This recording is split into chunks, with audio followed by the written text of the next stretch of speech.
Heather Elvis, a name forever etched in the annals of true crime.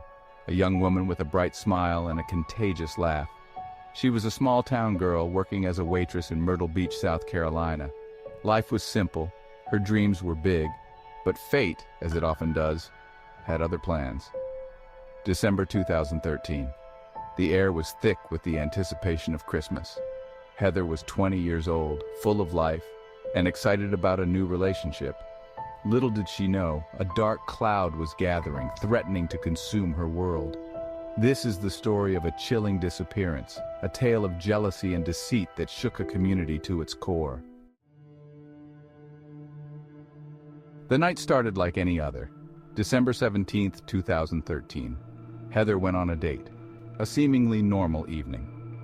But when the clock ticked past midnight and Heather didn't return home, a sense of unease began to creep in. Her phone went straight to voicemail. Her family and friends, gripped by a growing fear, knew something was terribly wrong. Days turned into nights. Still, no sign of Heather. The once hopeful whispers of her return turned into desperate pleas for information. Her disappearance became the talk of the town. Where could she be? Who would want to hurt her? The mystery deepened, casting a long shadow of fear over the once peaceful community. The news of Heather's disappearance spread like wildfire. The community, a tight-knit group where everyone knew each other, was in shock. Fear gnawed at the edges of their hearts. Search parties were organized. Flyers with Heather's smiling face were plastered everywhere. The police worked tirelessly, following every lead, every hunch. But Heather remained elusive. Days turned into weeks, then months. The initial hope that Heather would be found safe began to dwindle. The community, once a beacon of warmth and familiarity, was now shrouded in suspicion. The question hung heavy in the air. What happened to Heather Elvis?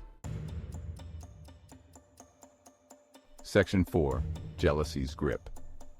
As the investigation progressed, a web of jealousy and obsession began to unravel. The police uncovered a twisted tale of a love triangle. Heather had been in contact with a married man, a man whose wife, Tammy Moorer, became the prime suspect. The investigation revealed a pattern of harassment and threats directed at Heather. Tammy Moorer, consumed by jealousy, had allegedly gone to extreme lengths to eliminate the perceived threat to her marriage. The evidence was circumstantial but damning. The community, horrified by the revelations, struggled to comprehend the darkness that had descended upon their town. Section 5. A Tangled Web. The investigation was complex, the pieces of the puzzle scattered.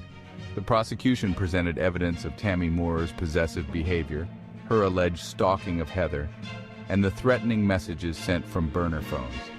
The defense argued that the evidence was circumstantial, that there was no concrete proof linking Tammy Moorer to Heather's disappearance. The trial was a media spectacle. The courtroom was packed with spectators, the atmosphere thick with tension.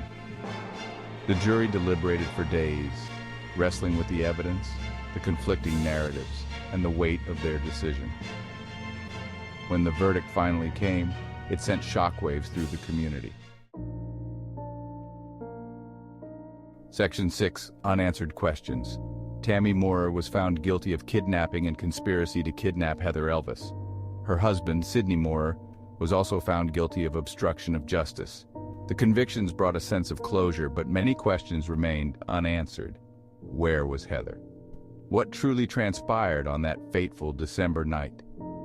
Heather Elvis's case serves as a chilling reminder of the dark side of human emotion. It's a stark reminder that even in the most idyllic of settings, darkness can lurk and jealousy can drive people to unimaginable acts. The search for Heather continues, fueled by the unwavering hope of her family and a community forever scarred by her disappearance.